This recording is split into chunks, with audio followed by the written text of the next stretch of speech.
On our channel, $1 Million Made Easy, I love to run numbers for people, showing what the S&P 500 might do for them in the future if it continues to do what it's done in the last 100 years, which we believe it's probably going to not be any worse or any better than the last 100 years. And this individual asked me, they said they had $35,000,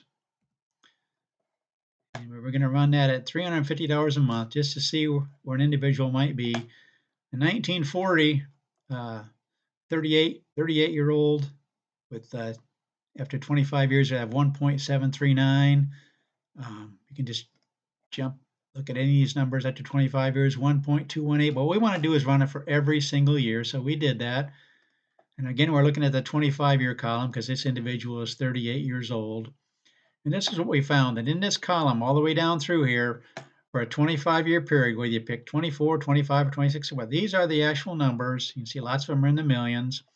But the worst case scenario was 501,000, and it's right here in 1924. And if we go up to 1924, you can kind of see why it was such a troubling amount, because you were putting in $350 a month, but then you hit these down 4 years and it just dropped it from 166 down to 71,000, even though you're putting in all this money. And then you hit another down stretch of 35%, another down stretch.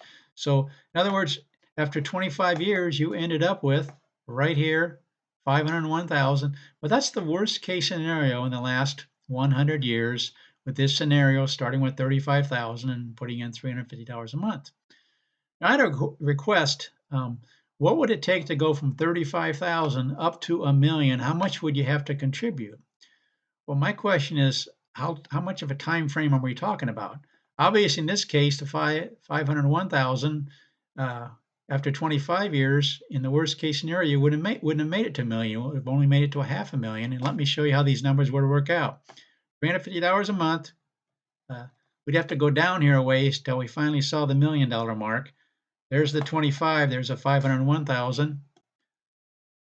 But then fairly quickly it came back because we had so many good years. Look at this. So in the 29th year, you were up over $1 million. 28th year, you're almost up to $1 million. So 988,000. But that's given the 1924 numbers. We look at other numbers, the other years. Let's just randomly pick one. 1943, after 25 years, actually 20 years, you got to $1 million, 999,000.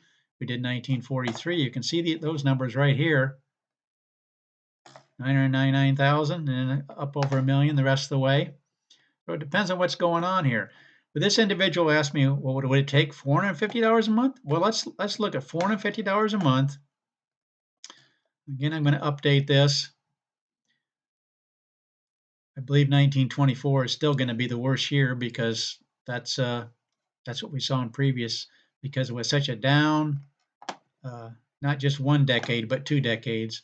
So the minimum you're going to see for a 25-year period, again, we're talking about a 38-year-old, 577,000, and it's right here. And so we need to go down this column to see how long it would take at $450 a month to get to $1 million. In the worst case scenario in the last 100 years, you can see you're going down through here. It just gets built up to 270,000. Then you hit this down year, 240 down to 181,000. And by the time you get to the, looks like the 28th year, you're finally up over $1 million. It looks like it stays there because the market doesn't have any more down years like it did before.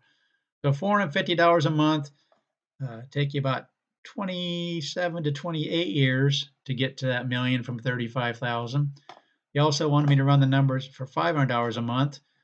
And I'm sure we're just going to stay with this year 1924 because that was the worst case scenario. But just to show you that, I'm going to update this.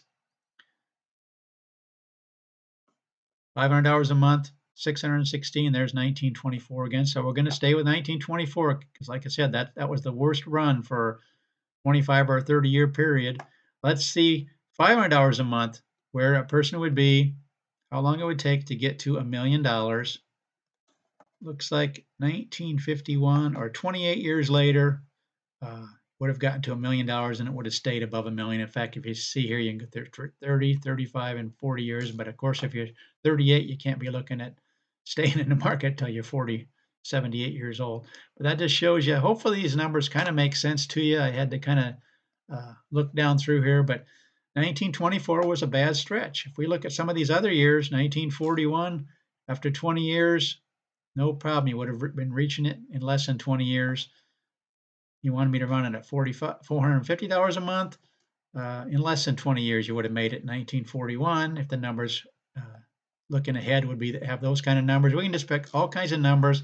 They're all over here basically in about the 20 and 25 year column. Since he's 38 years old, we're looking at this column, and that's why we had to go down through here and see what these numbers would do. Our channel is called $1 Million Made Easy. I love running numbers for people. I love these questions. I love the things they come up with, just to see where somebody might be.